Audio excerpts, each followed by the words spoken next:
سے پڑھ سکتے ہو. تو میرا ایسی صورت میں کیا ہوتا؟ ایسی صورت میں جانے کتنے نماز سے محروم ہو جاتے. ایسا ہی تو ہوتا. تو اللہ نے کہا میرے بندے پریشان نہ ہو. تو اگر بچوں کے لیے رزق حلال کما رہا ہے اور جماعت میں شریک نہیں ہو سکتا تو نماز نہ قضا کر, اکیلے پڑھ لے. فرادا پڑھ لے, قضا نہ کر. تو فرادا کہتے ہیں اکیلے پڑھنے کو, اور باجماعت کہتے ہیں ساتھ میں پڑھنے کو. تو یہ فرادا اور باجماعت میں فرق کیا ہے؟ کیا فرادا میں دوسرے سورے پڑھے جاتے ہیں, باجماعت میں دوسرے؟ کیا فرادا میں 4 رکوع ہیں, باجماعت میں ایک؟ کیا فرادا میں 10 سجدے ہیں, باجماعت میں 2؟ نہیں صاحب, وہی سجدے, وہی سورے, وہی رکوع, وہی تلاوت, وہی تشہد, وہی دعائے قنوت, سب کچھ وہی ہے. تو پھر فرق کیا ہے فرادا اور باجماعت میں؟ کیا سنو, فرادا پڑھنے کا حکم تو اللہ نے بندے پر تکلیف کم کرنے کے لیے تھا, لیکن دونوں میں فرق یہ ہے کہ فرادا پڑھو گے تو واجب ادا تو ہو جائے گا, لیکن باجماعت پڑھو گے تو واجب بھی ادا ہوگا, اجر کثیر بھی ملے گا. سارا مجمع بولے نوجوانوں, بہت دور سے بات گھما کے لا رہا ہوں. اگر اکیلے پڑھی تو ہم نے واجب کو ادا کیا, لیکن اگر باجماعت پڑھ رہے ہیں تو ہم نے جب واجب کو بھی ادا کیا اور ہمیں اجر کثیر بھی ملے گا. کیوں؟ اس لیے کہ نماز جماعت کا جو سب سے بڑا فائدہ ہے وہ ہمارے بزرگ بیٹھے ہوئے یہ بتائیں گے, جو سب سے بڑا فائدہ ہے وہ کہ اگر جیسے مولانا صاحب نماز پڑھا رہے ہو اور پڑھنے والوں میں پیچھے 100 لوگ,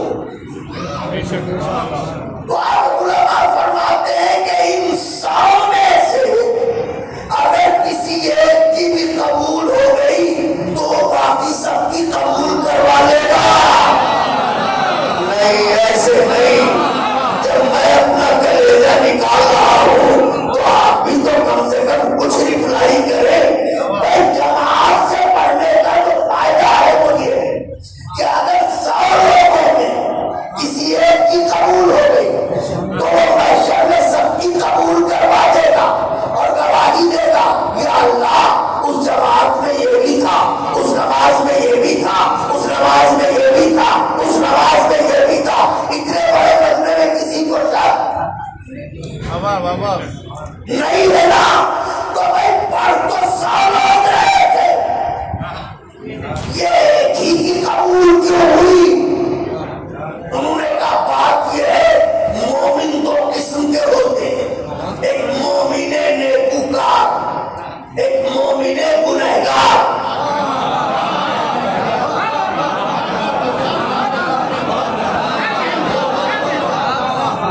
کیوں بلال میاں تم چھیڑتے ہو ایسی باتیں؟ چلو قدردان ہے, ضرور یہ قدر کریں گے. مومن 2 طرح کے, ایک مومن نیکوکار, ایک مومن گنہگار. چونکہ یہ تھا مومن نیکوکار لہذا اس کی نماز قبول ہوئی. اب یہ مومن نیکوکار مومنین گنہگار کو بچا لے جائے گا. اس کا مطلب ایک مومن 99 مومن کو بچائے گا. یہ تو صحیح میں کچھ کہہ رہا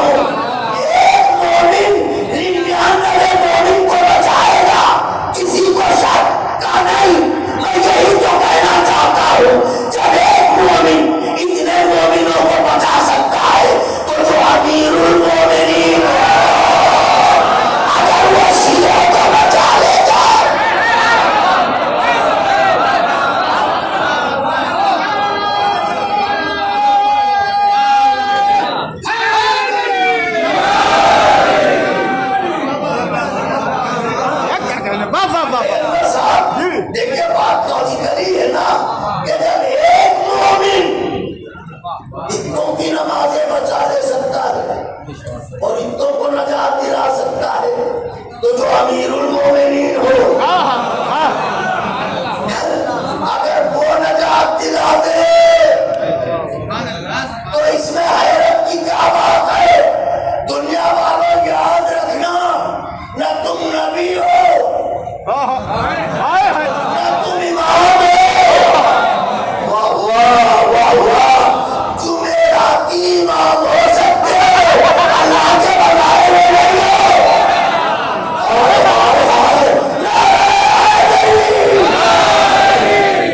بیوی آپ کو راضی کرنے کے لیے پڑھ رہا ہوں یا آپ کے بچے کے سوگوار ہیں کہ جتنا بھی نوازیں گے مجھے میرے لیے بہت ہے شہزادی، مگر آپ راضی ہونا۔ توجہ چاہ رہا ہوں، مومن امیر المومنین بچائیں گے میاں، کیوں؟ یاد رکھنا، نہ تم نبی ہو نہ امام ہو، شفاعت کی ضرورت پڑے گی۔ بے شک واہ کلیہ بیان کر رہا ہوں، بچوں عقیدے کی کتاب پر لکھ لو اسے، جو بلال کاظمی کہہ رہا ہے، نہ نبی ہو نہ امام نہ ولی ہو اللہ کے، اپنے گناہ خود جانتے ہو دنیا والوں، تم نے بھیڑ میں کیا کیا ہے، تنہائی میں کیا کیا ہے، یہ جو سجدے کیے ہیں سر سجدے میں کا خیال کہاں تھا؟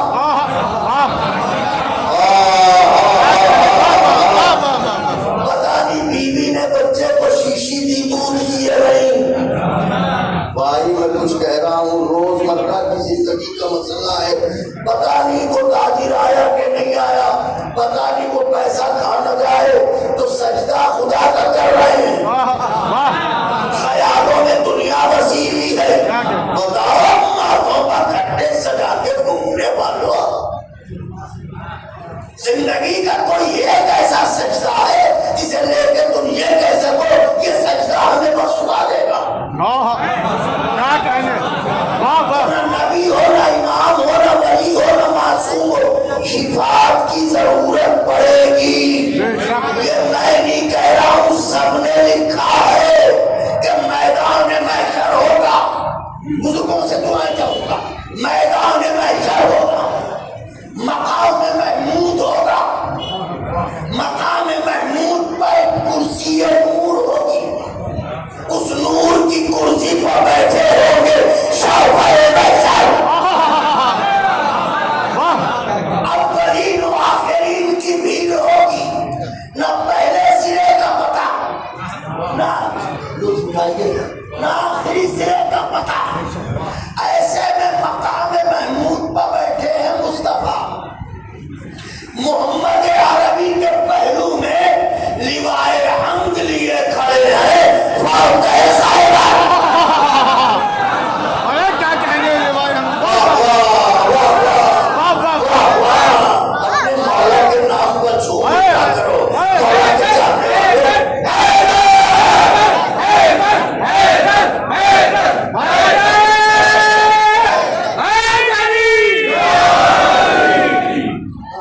بات تو میری آگے ہے۔ یہ دیکھیے، یہ ہے مقام محمود، یہ ہے کرسی نور، کرسی نور پر بیٹھے ہیں سرکار، سرکار کے پہلو میں علی مرتضیٰ لیے کھڑے ہیں لیوائے حمد، یہ لگی ہوئی یہ لائی کیوں میں سب لگے ہوئے ہیں، کلین شیپ بھی ہے، ہر سائز کی داڑھی بھی ہے،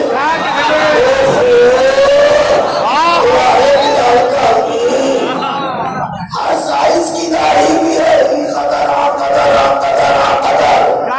سب کے سب موجود ہیں اور چیٹی کی چال چل رہے ہیں، زبان ایسے بافتاب بھیجا کھول رہا ہے، زبان منہ سے باہر نکلی ہے پیاس کے مارے کہ اتنے میں آپ کو دیکھا تو اسی سب میں بلال کاظمی بھی ہے، اسی سب میں انور صاحب بھی ہے، اسی سب میں عبد القیوم بھی ہے، اسی سب میں عبد الحی بھی ہے، اسی سب